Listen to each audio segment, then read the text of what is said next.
The member for Corangamite. Thank you, Mr Speaker. My constituency question is to the Prime Minister.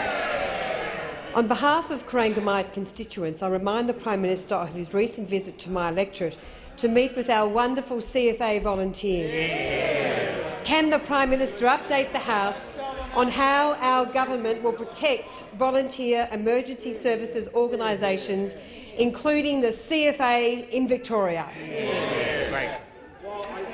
Prime Minister has the call. I thank the honourable member for her question and recall that it was just after Christmas that Lucy and I joined her when we visited the fire-devastated town of Wye River in her electorate on the surf coast of Victoria. There were many houses destroyed by that fire, but not one life was lost. And that was because of the outstanding job done by the CFA volunteers, led by Brigade Captain Roy Moriarty. They developed a plan, they worked to that plan, and they got everybody out.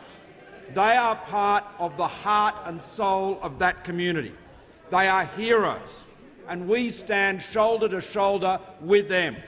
It has been terrific to join the member for Corangamite in catching up more recently with CFA volunteers at the Heighton Bowls Club, as I did with volunteer brigades and the Speaker's electorate at Coldstream in the Yarra Valley.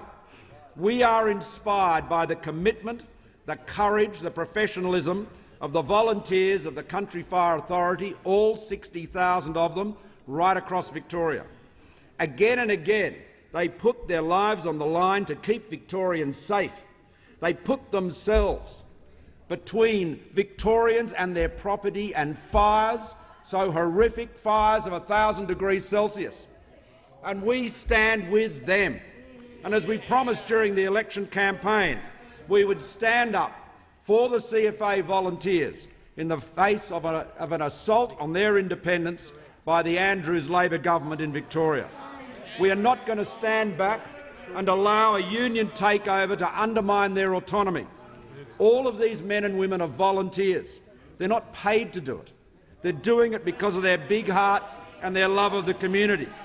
And we said that we would change the Fair Work Act to ensure the CFA volunteers could not be subordinated to the United Firefighters Union, as the Labor government in Victoria proposed to do. Today I introduced that legislation. Mr Speaker, in a nutshell, this legislation will make it unlawful to include a term in an enterprise agreement which undermines or disables the ability of that volunteer organisation to work with its volunteers. And I call on the Leader of the Opposition in particular to support this legislation as a Victorian. He should stand with us and support the speedy passage of this bill. The sooner it's passed and the sooner of the future of the CFA volunteers, their autonomy is supported, their morale is reinforced and restored, and the sooner that is done, the sooner and better the safety of Victorians will be assured.